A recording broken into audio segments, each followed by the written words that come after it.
어제는 용산 6.25 전쟁 기념관 앞 광장에서 군종 교구와 군불총, 육해공군 해병대 불자들의 모임체가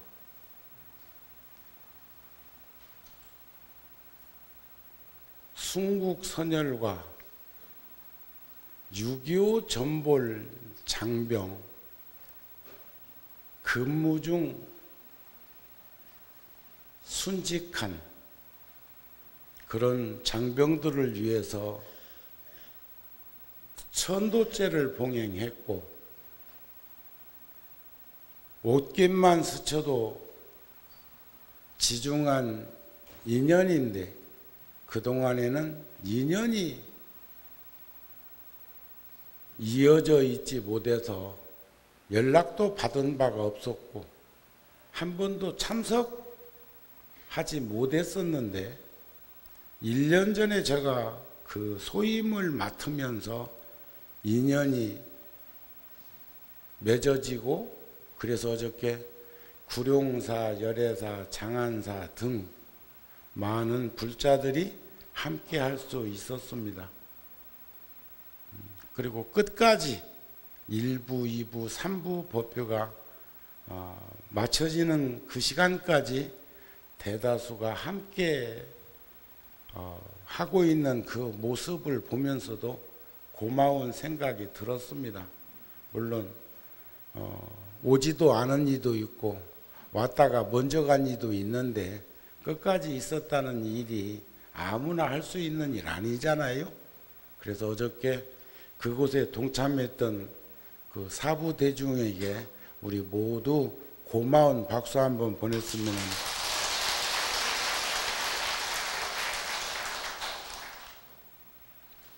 오늘부터 49일 동안 연년이 구룡사에서는 49일간 지장기도를 통해서 돌아가신 분들과 앞으로 돌아가실 분들을 위해서 함께 기도하는 시간을 가지고 있습니다. 부처님 말씀에 착하게 살면 천당 가고 올바르게 살면 극락 간다는 가르침이 있죠. 착하다는 것은 나쁘지 않다는 것이요, 올바르다는 것은 착한 마음을 나누는 사람이다, 이렇게 생각하면 됩니다. 올바로 산다, 올바로 살아가는 사람. 그런데 요즘 세월호 그 침몰 이후 오늘 8일째인가요? 그냥 메인 뉴스로 날마다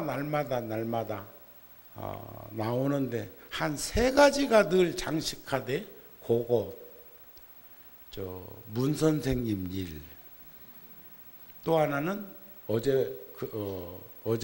오늘은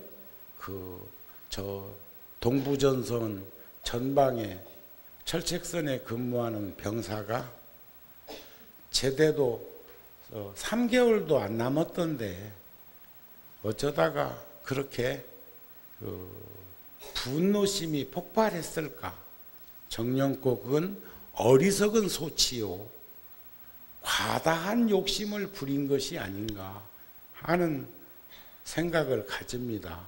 그러면서도 또 생각해보면 한 병사가 총 하나 들고 그런 일을 저지르고 탈영을 했는데, 군탈을 했는데 수천 명의 병사와 그 지역 주민들이 불안한 것을 보면 무기체제라는 것, 얼마나 두렵고 겁나고 힘든 과학의 병기인가 하는 마음도 들고, 또 그런가 하면은 참 전쟁은 일어나서 안 되겠다, 전쟁은 분단된 국가 입장에서 더더욱이나 어떻게 하면 우리가 조국 평화 통일을 이룰 것이며 세계는 어떻게 하면 인류가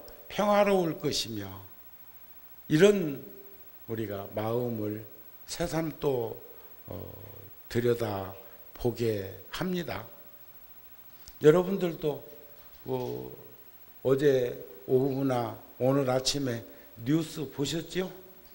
그 한 병사가 그런 일을 저지른 그 상태에서 그렇게 많은 이들이 어려움을 겪어야 하고 많은 이들이 두려움과 공포 속에서 마을 주민들은 한 곳에 모여서 피난해야 하는 이런 걸 볼 때 1950년 6월 25일 오늘 23일입니다. 그 66년 전인가요? 그런가요? 전쟁이 일어났을 때 66년까지는 아닌데 65년? 66년이나 65년이나 그게 참 그렇네요. 얼마나 많은 이들이 이산가족이 되었으며 미망인이 되었으며 실종되었으며 부상당했으며 사망했는가. 군인들만 약 13만 8천 명이 우리 국군들이 전사했어요. 행불자가 행방불명 된 군인들이 몇만 명이. 그러니까 우리 38선 이남에서 피해본 사람만 100만 명이 넘더라고요. 그리고 우리가 추정하기로는 북한이나 중공군은 약 200만 명의 어려움을 겪은 이들이 있었다. 종교적으로 보면 모든 생명이 존중되어야 하지만 그러나 그런 수단과 방법과 행위를 올곧하게 사용하지 않는 입장에서 어찌 통일이 우리들의 이상향이며 어찌 참 자유를 누릴 수 있으며 행복이라는 것은 물질적 풍요로 이루어질 수도 없는 건 우리들이 이미 산업화 시대를 겪으면서 충분히 인식하고 있는 부분이라고 생각이 되어지는데 여러분들도 그렇게 생각하시지요? 없으면 불편해. 있는 게 나을 것 같아. 그런데 있으면 잘 써야 해. 그런데 그것은 그 물질은 재물은 돈은 소금과 같아. 소금도 아주 없으면 안 돼. 아주 사용 안 할 수 없어. 소금이 들어가야 간이 맞고 간이 맞아야 맛을 느낄 수가 있어. 무염식은 맛이 없대요. 그런데도 어쩔 수 없이 무염식만을 고집할 수밖에 없는 삶을 살아가는 이들도 있습니다. 예를 들어서 뭐 신장이 안 좋다는 이들이라든지 다양하게 그것을 응용해서 들여다보면 그렇습니다. 그러니까 그 물질의 풍요는 소금과 같은 것이니까 그 물질을 그 소금은 어떻게 적절하게 사용하느냐에 따라서 약이 될 수도 있고 독이 될 수 있다는 개념으로 비춰볼 수 있었으면 좋겠습니다. 요즘 걱정이 그거 아니요. 이 시대 사람들은 현대인들은 어느 날부터인가 목적을 딱 설정하면 그 목적을 성취하기 위해서 쟁취하기 위해서 수단 방법 가리지 않고 중상모략하고 시기 질투하고 권모 술수 써가지고도 그것만 붙들고 그것만 내 것 만들면 되는 것으로 생각하는, 반대할 수 있습니다. 그러나 반대를 위한 반대는, 그것은 삼독심의 표상입니다. 조금 전에 그런 말씀 드렸죠. 착하게 살면 천당 가, 올바르게 살면 극락도 가고. 부처님 경전에 오늘은 제가 보현행원품에서 한 소절을 들려드리려고 보현행원품을 가지고 왔습니다. 보현행원품, 거기에도 보면 극락 가는 말씀 나오잖아요. 심지어는 가죽을 벗기어 종이를 삼고 피를 뽑아서 먹물을 삼고 뼈를 발라서 붓을 삼아서 그 글을 써놓지 않으면 안 될 것 같은 그 마음, 신명을 바치는데도 전혀 후회하거나 아쉬움을 남기지 않는 그 마음, 그것은 신심과 원력과 정진의 결정체라고 생각이 되어집니다. 아미타경, 극락보다 더 좋은 세상도 화엄경에 보면 나오는데, 그런데 그 세상은 극락도 지금 잘 가름이 안 되는데 얼마나 좋은지를 알 수가 없는데, 인간 세상보다 조금에 좀 더 낫다는 천당을 그렇게 목말라 하는 이도 꽉 찼던데, 근데 극락보다 더 좋은 세상도 있단 말이죠. 모래알, 사막의 모래알 숫자보다도 저 우주 공간, 시방 저 차례에 있는 저 세상은 지구에도 인간이 70억이나 살고 있고 가지가지 종성을 지니고 있는 생명체가 한없이 함께 공존하고 있는데, 저 허공에 있는 세상에 유일하게 지구의 생명체만 살겠냐고요. 상식으로 비추어 봐도 그 알 수 있는 일 아닌가요? 부처님의 무수한 경전에서 말씀하셨던 그런 것 가운데 우리가 가닥 잡아서 보면 선인선과 악인악과 인과 응보를 믿으면, 인과법을 믿고 윤회를 부정하지 않는 삶을 사는 사람은 순리대로 사는 사람이라고 우리는 규정 지을 수 있습니다. 순리대로 사는 사람, 물이 흐르듯이 사는 사람, 역행하지 않는 인생을 사는 사람을 의미할 것입니다. 지금 우리 나이 먹어가면서 뭐 그렇게 막 쥐어 뜯어 짜서 살 것 없습니다. 편안한 마음을 가지는 거 그렇게 어렵지 않습니다.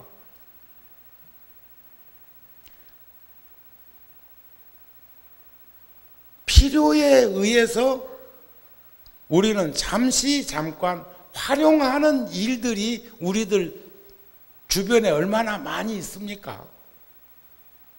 그것을 규정지어서 결론적으로 얘기하면 편안한 마음으로 살아가고 넉넉한 마음으로 살아가고 너그러운 마음으로 살아가고 서로가 서로를 살포시 다독거려주는 그 마음으로 살아가는 것이 착하게 살고 올바르게 살아가는 모습일 것이고, 그렇게 사는 것이 부처님 말씀대로 살아가는 거라고 믿습니다.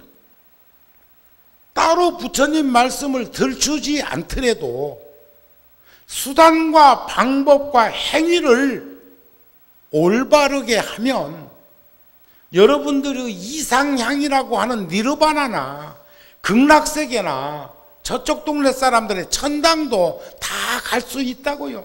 내 늘 말씀드리잖아요. 본전치기만 해도 우리는 어디로 온다고? 본전치기만 해도 지금 살면서 인생을 본전만 하면 우리가 어디로 올 수 있냐고요. 그러면 어디로 갈 수 있냐고요. 뭐 그것도 질문이라고 묻냐고? 불교에서는 부처님 가르침으로 빗대서 보면 본전치기를 하면 인간 세상에 다시 올 수 있다고. 오기 싫은 모양이네. 오기 싫소? 내가 우스갯소리 하나 해줄까요? 사람이 세상을 떠난 다음에 이 몸을 더듬어 보면 선무당이 사람은 잡지 말고 그냥 상식으로 알아두어. 세상을 떠나가지고 입관하려고 하는데 가까운 사람이라 몸을 이제 만져볼 수도 있잖아요. 그런데 발바닥이 뜨거우면 지옥 간다네.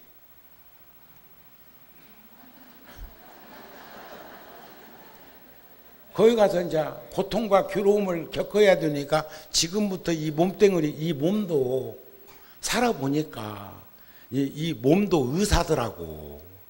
필요한 것을 달라고도 할 줄 알아. 그리고 필요한 것을 주니까 좋아해.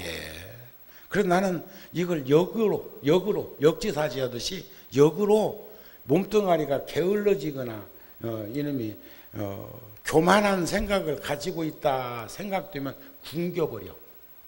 그걸 단식이라고 그러지. 단식. 안 먹이면 훨씬 정신 차리대. 근데 그것도 여러 날 안 먹이면 심각하겠지. 좋은 방법은 안 먹이는 거야. 안 먹여. 그것도 한 끈이 두 끈이 안 먹어갖고는 안 되고 한 3일만 그렇게 해봐요. 또 좋은 방법이 있어. 일주일에 하루를 잡아가지고 하루만, 그러니까 예를 들어서 오늘이 월요일이죠. 오늘이 뭐 일요일이라고 칩시다. 토요일 날 저녁에 가벼운 음식을 먹고 일요일 날 하루 종일 물만 먹는 겨. 그리고 월요일 날 아침에 가벼운 음식을 먹는 것을 1년 동안만 하면 그게 50일 단식이다. 그렇잖아요. 또 있어. 하루에 2끼니씩만 먹으면 오후 불식하고 아침 간단하게 먹고 점심 든든히 먹고 저녁 오후에 안 먹으면 1년이면 122일 단식이다. 그런 계산 못 해봤지? 그런데 굶는 것하고 안 먹는 것하고는 달라.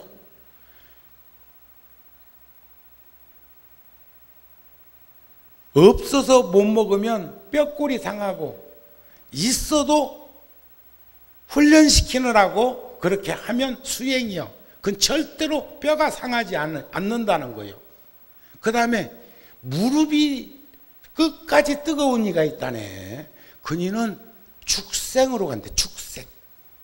이제 얼마나 음식 찾아서 이 동네 저 동네 찔락거리고 댕기려면 무릎 관절이 얼마나 애간장이 높겠도. 그러니까 벌써 지금부터 열이 나가지고 그래서 안 돼야. 그것도 명이나 알지.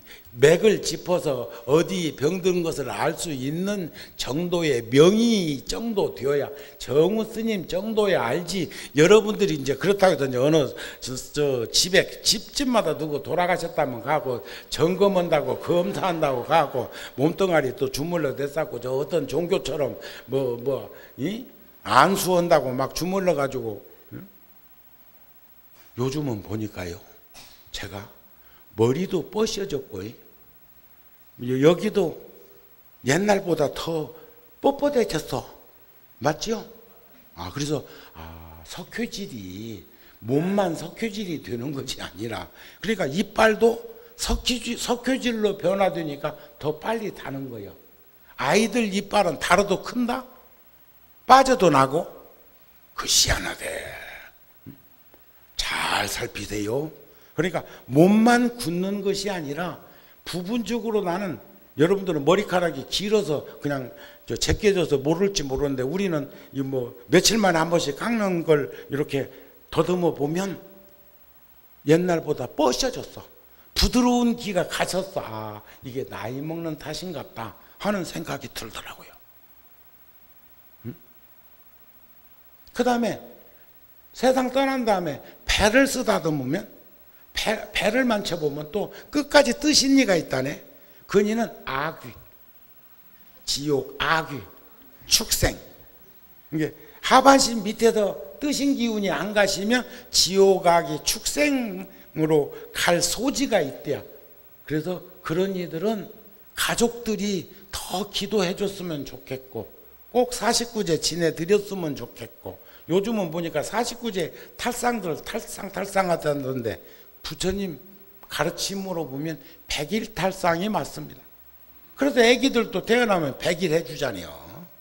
다 그 의미가 있는 것입니다. 가슴이 따뜻하면 인간 세상으로 온대요. 그러니까 가슴이 따뜻한 사람은 본전치기만 해도 인간 세상에 온다니까. 예? 그 다음에 눈이 따뜻한 이가 있다네. 그건 천상락을 얻어서 갈리고 끝까지 머리가 따뜻한 이는 성인의 위를 얻는다. 성인의 위. 그러니까 그분은 참 잔머리 안 굴리고 잘 살았다 그 말이요. 가슴과 머리를 혼용해서 조화롭게 잘 사용하면서 살았다. 그런 결론이 뭐냐? 수단과 방법과 행위를 우리는 올곧하게 살면서 극락이니 천당이니 복받니 뭐 소원 성취 이런 거 생각 안 해도 아무 생각 없이 차를 한 잔 먹어도 목마름이 가시고, 때가 되어서 밥 한 그릇 아무 생각 없이 먹어도 배부름과 같이, 우리는 그 목적에 사로잡혀서 험한 꼴들 하지 말고, 지금 보세요. 여기 내곡동인가 영곡동인가 거기 살았다 갔대. 그분께서. 그런데 결국은 이 뭔 일이요. 하나씩 100분의 1, 1000분의 1도 아닌 것처럼 드러나는 것 가지고도 온 국민이 가슴 아파하잖아요. 그런데 가슴 아파하는 이성적이고 객관적인 시각으로 보는데 그렇게 가슴이 아픈데 또 그들은 모른다는 거예요. 재래식 화장실 변소에 살고 있는 촌에서 우리 옛날 재래식 화장실에 보면 요때쯤 되면은 이렇게 꿈찔 미충들 거기서 살고 있는데 그놈들은 거기서 춤추고 놀대. 노래도 부른디야. 우리가 볼 적에는 험한 곳에 있는데 거기서 그놈들은 천상락을 누리는 것처럼 살고 있는 인생살이를 살아서 되겠는가? 그렇다면 그런 것들이 결국은 그 괴로움, 그런 고통, 그런 슬픔, 그런 아픔은 결국 원인 규명을 해보니까 나를 내세우고 아집과 편견을 일으키는, 금강경에서 보면 아상, 인상, 중생상, 수자상, 악견, 인견, 중생견, 수자견이 12상입니다. 12상. 옳으니 그러니 하는 12상 때문에 생긴 흑백 논리로 검은 건 모자라고 흰 것은 남는 것만은 아니잖아요. 그런 것이 즉비보살이라. 그는 절대로 보살이라고 할 수 없다. 이렇게 규정짓는 그 모습을 비춰볼 때 많이 알고 적게 알고, 많이 가지고 적게 가지고, 많이 배우고 적게 배운 것 상관없이 우리는 선근을 드러낸 그 선업을 잘 올곧하게 사용할 수 있는 삶, 수단과 방법과 행위를 모든 이들이 이해하고 공감하고 납득할 수 있는 그런 삶을 사는 것이 보살행이 아닐까. 바람일 따라 이름 지을 수 있다. 이런 것을 여러분들한테 말씀드리고 싶고, 또 특히 이제 구룡사 같은 경우는 보면은 영가들이 저 무량수전에 모셔져 있는 영가님들이 그동안 정우 스님을 중심으로 해서 수없이 많은 일들을 해오는데도 구룡사 불자들의 가족을 먼저 가신 가족을 위해서 그렇게 모시는 데에 동참한 그 인연으로 많은 일들을 할 수 있었다는 것도 우리는 부정할 수 없는 사실이고, 지금 이 법당 안에 모셔져 있는 이 영가님들은 결국 무량수전에 100년 동안 모셔져 있는 위패를 내려 모신 거와 같은 것을 볼 수가 있었으면 합니다. 보현행원에 보면 10가지 보현보살의 행원이 아니습니까? 모든 부처님께 예배하고 공경하는 것, 모든 부처님을 찬탄하는 것, 모든 업장을 참여하는 것, 남이 짓는 공덕을 기뻐하는 것, 늘 설법하여 주시기를 청하는 것, 부처님께서 이 세상에 오래오래 계시기를 청하는 것, 항상 부처님을 따라 배우는 것, 항상 중생을 수순하는 것, 지은 바 모든 공덕을 널리 회양하는 것, 이게 보현보살의 10대 행원입니다. 이 부분에 대해서는 여러분들이 이번 기도 시간에 이렇게, 또 이번에는 그 일요일마다 제가 모셔지게 되어 가지고 훨씬 더 많은 분들이 이번 우란분저일 49일은 더 참여할 수 있는 기회가 주어진다고 생각이 됩니다. 그래서 저도 초제 때는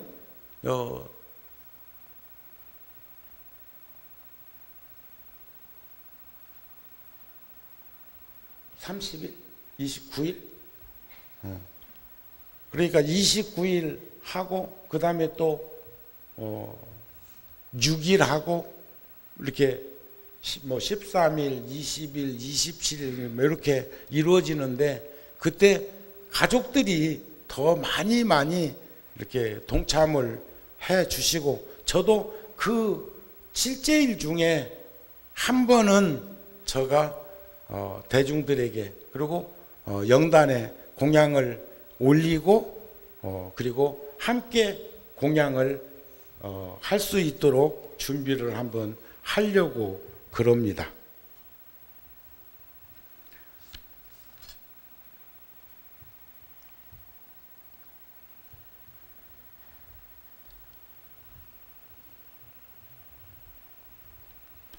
자, 제가 이제 그 보현 행원 뒤에 있는 그 가르침 중에, 그러므로 모든 불보살이 칭찬하시며 일체 인간이나 천상 사람이 마땅히 예배하고 공경하며 일체 중생이 마땅히 예배하리니, 훌륭한 사람 몸을 받아서 보현보살의 모든 공덕을 원만히 하고 마땅히 오래지 않아 보현보살과 같은 미묘한 몸을 성취해서 32대장부상이 구족할 것이며, 만약 인간 세상이나 천상에 태어나면 태어나는 데마다 수송한 종족 가운데에 태어날 것이며, 능히 일체 악취는 다 없애며 일체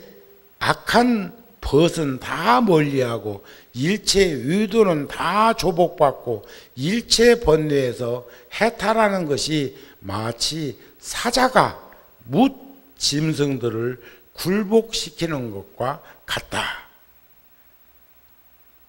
일체 중생의 공양을 받을 것이다. 여기서 모든 이들의 존중함을 받고 공경의 대상이 될 수 있다는 것은 잘 살아야만이 가능한 것 아니냐, 그런 말씀이 안 되겠습니까? 그러시죠? 잘 살면 돼.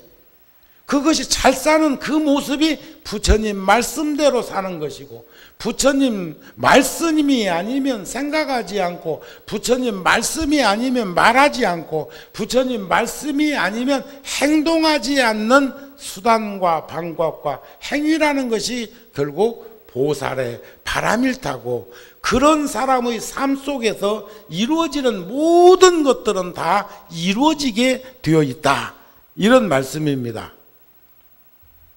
자, 항상 앞길을 인도해서 무엇이 보현행원이 일찰나 동안에 극락세계에 왕생하고, 왕생하고는 즉시 아미타불, 문수보살, 보현보살, 관자재보살, 미륵보살 등을 배우르니, 우리가 정토삼부경이라고 하면 무량수경, 관무량수경, 아미타경인데, 거기에도 보면 근기가 수승하고 수행정진을 잘한 이들은 아미타 부처님이 반야용선을 타고 직접 영접하신다 그랬어요.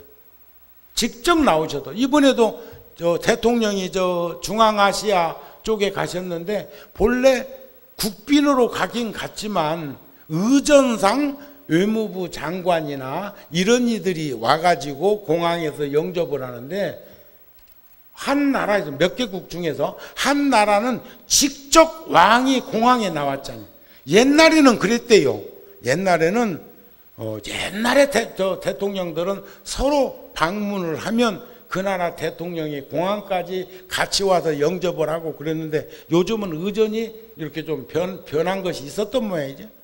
그런 것처럼 직접 나오기도 하고, 대통령의 버금가는 이가 대신 나오기도 하고, 또 아니면은 또 다양하게 아미타경에도 지금 발언했거나 과거에 발언했거나 항차 발언하는 이미 갔거나 지금 가거나 앞으로 갈 것이라고 했잖아요.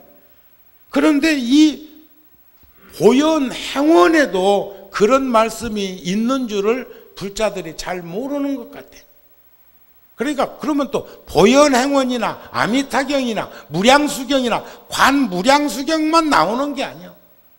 팔만대장경의 전체의 가르침이 결국 이정표라. 그 가르침대로 나아가면 우리는 우리가 원하는 바 다 갈 수 있는 것을 볼 수 있었으면 좋겠다. 그런 믿음과 그런 확신을 가졌으면 좋겠다. 그런 거예요. 상대적으로 비춰보면 결국 그런 것들 아니겠습니까? 보세요. 잡보장경에도 보면, 그러니까 이제 수단과 방법과 행위를 올곧하게 살아가는 그 사람이 보살의 바람일다를 행하는 사람이라 했는데, 그런 삶을 살기 위해서는 이런 식으로 살면 안 된다는 거예요. 지나치게 인색하지 말 것. 그렇다고 질질질 흘리고 댕기라 소리도 아니요. 알았습니까? 견견지시의 견비시견이라는 능엄경 말씀 그 전에 한번 들려드렸는데, 볼 것을 보는 것은 보는 것이 아니요, 쓸 것을 쓰는 것은 쓰는 것이 아니요. 어저께도 거기에 내가 그래도 그 정도라도 왔으니까 내가 반분이 풀렸지. 그러면 내가 이 얘기했는데 우리 자리 텅텅 비어 있고, 딴 데서 온 사람들만 앉아 있는 것들 내가 출석 부르면서 이렇게 보고 뭐 했으면 점점 우리는 멀어지는 거요. 절대 혼자 멀어질 수는 없어. 그렇지 않니? 그렇다고 그래도 이제 또 좋은 점도 있어.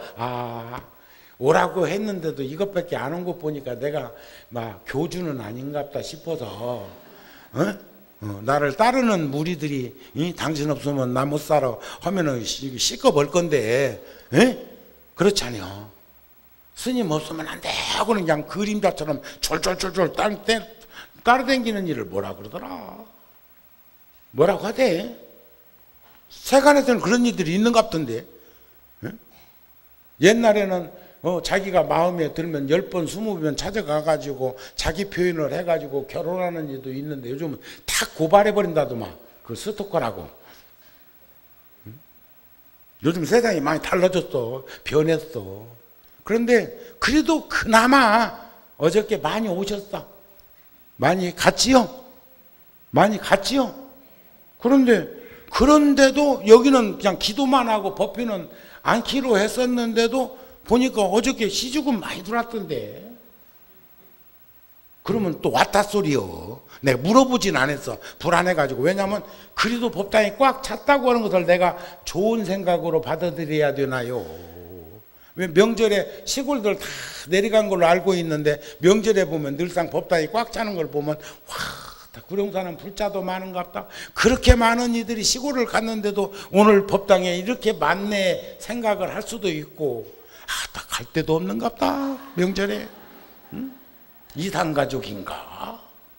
이런 생각을 부정과 긍정의 개념 차이가 그렇게 사람의 생각을 흔들어 놓을 수도 있다고요. 그런데 어저께 많은 불자가 왔는데도 불구하고 또 구룡사에도 일요일날 알지 못하는 분도 있었겠지. 오래간만에 온 이 중에는. 오는 날이 장날이라고. 비 오는 날 멍석 말리듯이 오고 보니까 법회도 않고. 구룡사에도 법회 않는 날 없잖아요. 일요일날 치고 법회 안 한 적 있나요? 우리가 가금물법당에서부터 지금까지 늘 해왔던 법회인데, 백고자도 한 절에서. 그런데도 우리가 그만큼 어제 그 장소를, 야단 법석을 이룬 그 장소를 소중하게 생각한 거 아니겠습니까? 그러시죠? 그런데도 내가 와가지고 사무실에 근무자한테 그 말을 못 물어봤어. 법당이 꽉 찼다고 해도 내 말 안 통하네 싶을 거고, 내가 상처받게 생겼어. 그런 건 아니지만 말하자면 그렇다 그 말에 말도 못하냐? 아셨습니까? 그러면서도 또 한편 돌이켜서 생각해 보면, 그래 내가 짊어진 이가 없어서 참 다행이다 싶은 생각을 할 때도 있다고. 가자는데 지장보살처럼 이렇게 그 지옥에 같이 갈 만큼 원대한 행원을 드러낸 이가 함께 도반이 되어서 그곳을 제도하러 가는 모습이라면 그건 참 수승한 경계이지만, 사막도 중생이 되어가지고 아까처럼 발바닥이 뜨겁고 무릎 관절이 뜨겁고 배가 뜨거운 세상을 떠나고 몇 시간 지났는데도 그 자리가 뜨거우면 그럴 것이라고 하는 그런 생각이, 그래 그런 삶을 안 살면 저절로, 그런 인생을 안 살면 저절로 발바닥이 뜨거울 일도 무릎이 뜨거울 일도 배가 뜨거울 일도 없어질 거라는 거예요. 뭔 말인가 알았습니까? 그렇다 해도 얼음 거기다 식부해가지고 세상 떠나면서 여기다 얼음 얹어놔라, 발바닥에다 얼음 싸놔라, 무릎에다 얼음 싸놔라, 나는 절대로 거기는 못 갈란다, 그런다 해도 거기 안 가지냐? 그런 거 아니에요. 저절로 뜨겁지 않고 저절로 두렵지 않고 저절로 무섭지 않은 인생을 살아갈 수 있는 게 수단과 방법과 행위로 이루어지는 바람일다다. 극락이니 천당이니 이런 성불이니 깨달음이니 이런 것을 목적에다가 딱 설정해 놓고 짜천지 저 일을 하기 위해서는 내가 세간 사람들이 하는 것처럼 할 거다 싹 무시하고 자기만 생각하고 주변을 생각하지 않는 사람이 도를 이루어가지고 깨달음을 이룬들 뭐 어디다 쓰겠소? 인색하고 옹색한 사람이, 지나치게 인색한 사람이 돈 가지고 있으면 뭐 하겠소? 어떤 이는 벌벌벌벌벌벌벌벌벌벌 떠는 이들 많어. 이젠 문 여세요. 가슴 여세요.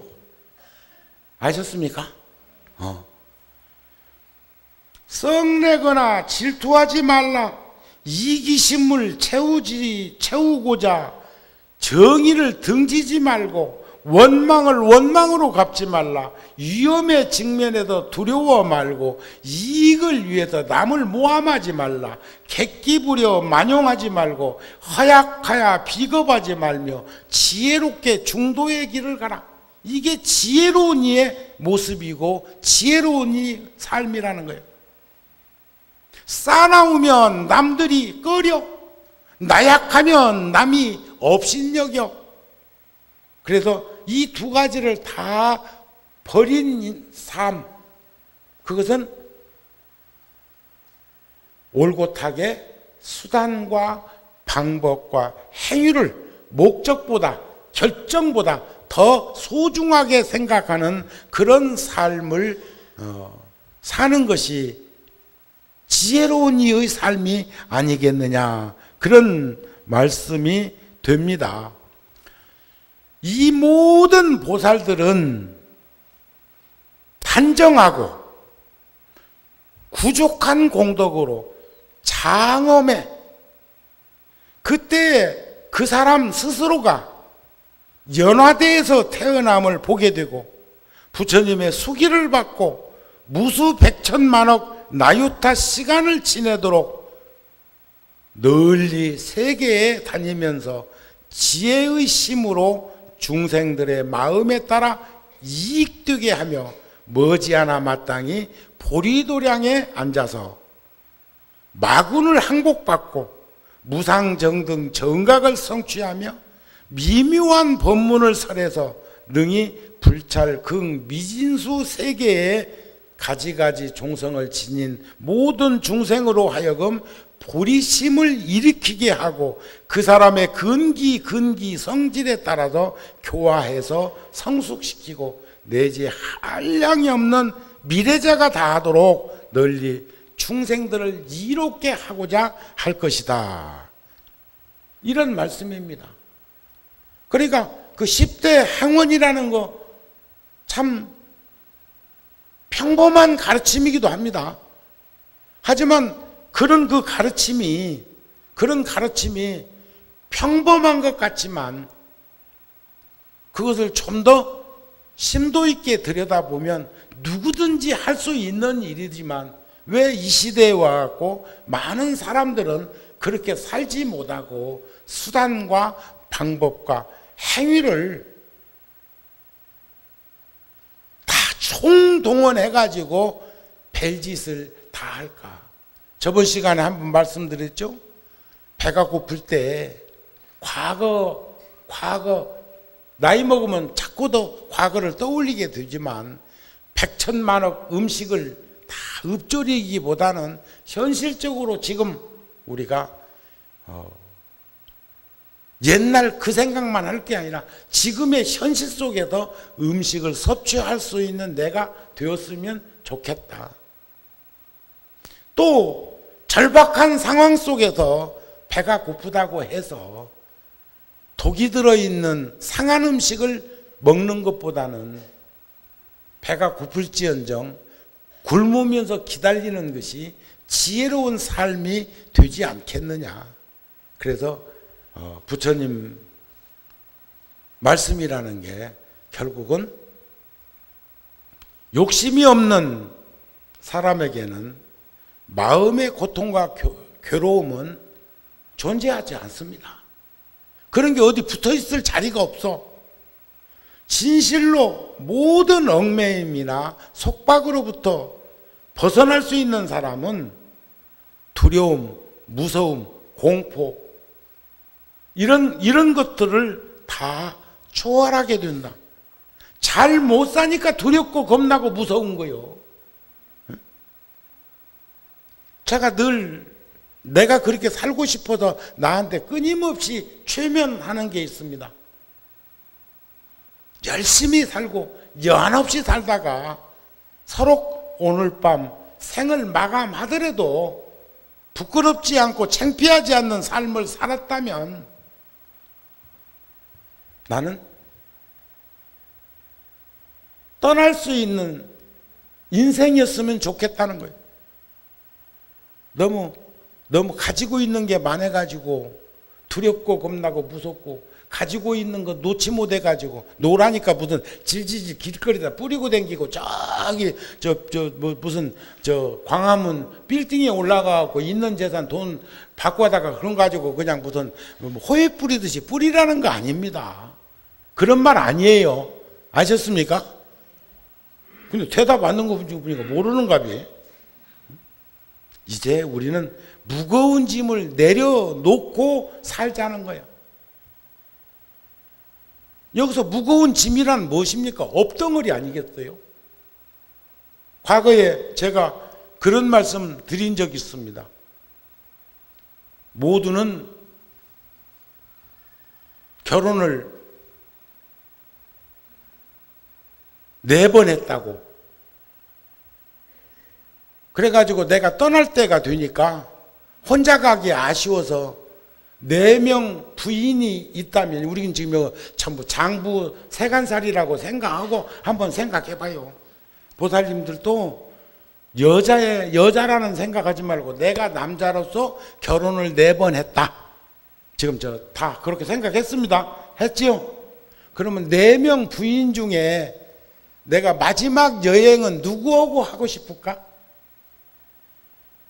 마지막 여행.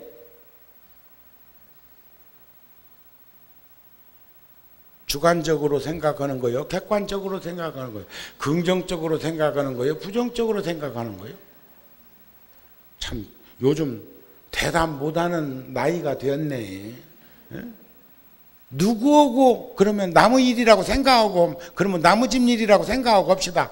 부인이 내지는 남자가 여행을 떠난다. 마지막 여행길에 4명 중에 누구하고 같이 가려고 할까? 나무집 남자 얘기인데도 이러네.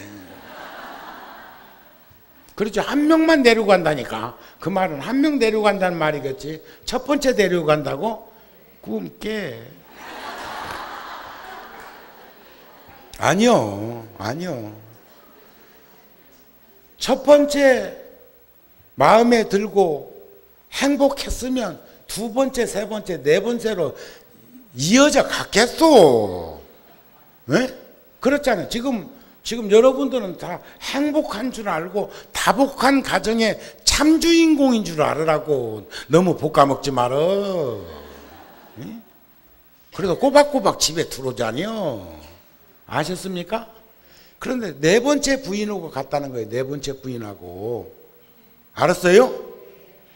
근데 4번째 부인하고 여행을 가려고, 세상 떠날 때 같이 가려고, 당신 없으면 나 못 살고 나 없으면 당신 못 산다고 했으니까 우리 그냥 이번에 같이 여행 떠납시다 하니까 택도 없는 소리 말하라고 그러더랴.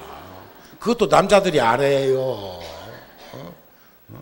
우린 계산 끝났다고 그러더랴. 가는 거 되돌아보지도 않을 거라는 거요.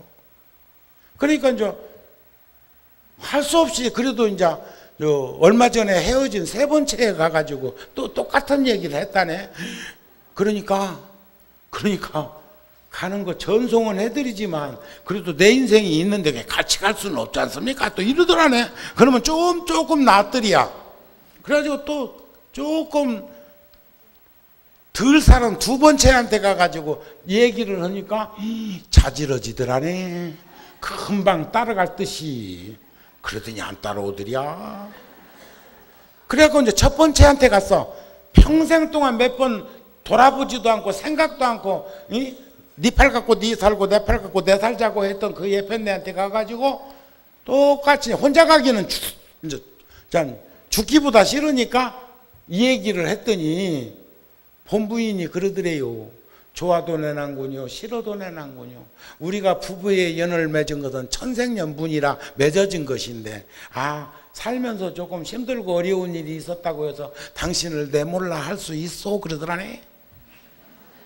이야, 굉장해. 그러더니 따라 나서더래요. 응? 따라 나섰어. 그게 우리 인생을 보면 전부 우리에게는 4명의 아내가 있고 4명의 남편이 있다고 생각을 해보자. 이게 남자 싫어 나는 여자로 있으려면 그러면 남편이 다 5 있는 데도 있는데 뭐 저 티베트는 5명하고도 사는 여자들이 있던데 4명이라고 합시다. 이걸 부처님이 인도에서 지금도 인도에는 그렇게 결혼을 여러 번 하는 남자들이 있고 신두교 믿는 이들이나 이런 이들이 그런 이들도 있고 지금은 또 그런 아는 이들이 더 많아졌지만 그런 풍습이 있었대요. 그걸 부처님은 빌려다 쓴 거예요. 4번째 부인은 내 몸, 이 몸. 숨을 거둠과 동시에 딱 갈라서 버려. 에? 아셨습니까? 그리고 신호만 주어 발바닥이 뜨거운 놈, 무릎이 뜨거운 놈, 뱃살이 뜨거운 놈, 가슴 뜨신 놈, 눈땡이 뜨신 놈, 머리 뜨신 놈 이렇게 가지고 6도로 가는 품새를 이렇게 잘 살피면 안다는 거예요. 그런데 막 그렇다고 아까 얘기했죠. 얼음덩어리 거기다가 이렇게 뭐 싸매가지고 다 식어도 좋지만은 발바닥이 늦게까지 뜨거운 건 안 된다고 세상 숨 깔딱깔딱 하면서 발바닥에다가 얼음 싸매라고 하는 일은 없어야 되겠지. 그래서 이제 2번째는 누구요? 나하고 인연 맺었던 이웃들 문상 가잖아요. 그렇죠? 또 전송하잖아요. 해요 안 해요? 가가지고 상가집에 가가지고 덕담도 하잖아요. 내가 6월달 우리 잡지에다가도 세상 떠난 이야기를 한 줄 써놨는데, 그러면 2번째 부인은 누구냐? 글자 그대로 이제 부모, 형제, 처자, 권속, 혈족들이에요. 혈족들. 나도 어저께 그저께 시내 영안실에 상가집에 문상 갔다 왔는데 딸이 둘 있는데 둘이 어머니 입관하다가 거기서 졸도해가지고 신랑들이 업고 업고 왔는데 한 아이는 나 올 때까지 안 깨어나대. 자나. 그래도 보내야 해요. 그래도 안 따라가더라네. 또 따라가서도 안 되고, 여러분들 비유설법은 비슷한 이야기지 그것을 하나 더하기 하나로 규정져서 딱 집은 둘이라고 하면 안 됩니다. 비슷한 거예요. 비슷한 이야기로 부적절한 언어를 동원해 가지고 그 이야기를 이해시키기 위해서 전해드리는 것 뿐이에요. 아셨습니까? 아셨습니까? 혼돈하지 마세요. 그러면 본부인은 누구냐? 본부인. 우리 부자들은 그래도 마음을 살피잖아요. 그게 본부인이요. 업덩어리 감싸고 있는 그 마음, 그것을 혼백이라더냐, 넋이라더냐, 영혼이라더냐, 벨벨스리를 다 해도 본성인데 마음이 본부인이라고 생각을 해보자, 이게. 아셨습니까? 그건 꼭 따라가. 다 놓고 가는데 세상을 떠나서 내 본성자리가 떠날 때 업은 여왕부를 휘몰아쳐 가지고 싸고 도는 것처럼 그렇게 따라간다고 하는 것을 비추어 보는데, 인도에서 4명의 아내가 있는 사람을 비유로 들어서 우리 인생에다 견줘서 말씀한 내용도 살펴볼 수 있었으면 좋겠다 하는 말씀을 전해드리고 싶었고, 늘상 우란분제일 이렇게 기도를 하지만 빨리 끝내라고 마이크를 더 팍 올렸는가 보다, 방송실에. 그러지만 그래도 우리 불교는 스친 인연만 해도 지중한 인연이라고 생각하기 때문에 가족으로 맺어진 그 인연들, 가끔 제가 유패를 이렇게 보면 어떤 분들은 유주무주 애혼 고혼 영가, 나하고 전혀 어쩌면은 그렇게 안 해도 될 만한 그런 영가까지도 유패로 모셔놓은 분을 보는 적이 있는데, 그게 불교의 정신 아닐까, 그게 불교의 연민심 아닐까 싶습니다. 우리 매주 일요일마다 제이기는 하지만 그래도 틈틈이 오셔서 함께 기도할 수 있는 그런 시간을 가졌으면 합니다. 오늘 법문은 이것으로 마치고, 혹여 오늘 처음 오셨거나 저가 누군지 모르는 분이 이 자리에 앉아 있으면 한번 일어나 보세요. 한번 일어나 보세요. 없어? 그러면 참 뭐 올곧하게 전부 구룡사 불자네. 거기 새로 왔어요? 박수 한번 보내주세요. 성불하십시오.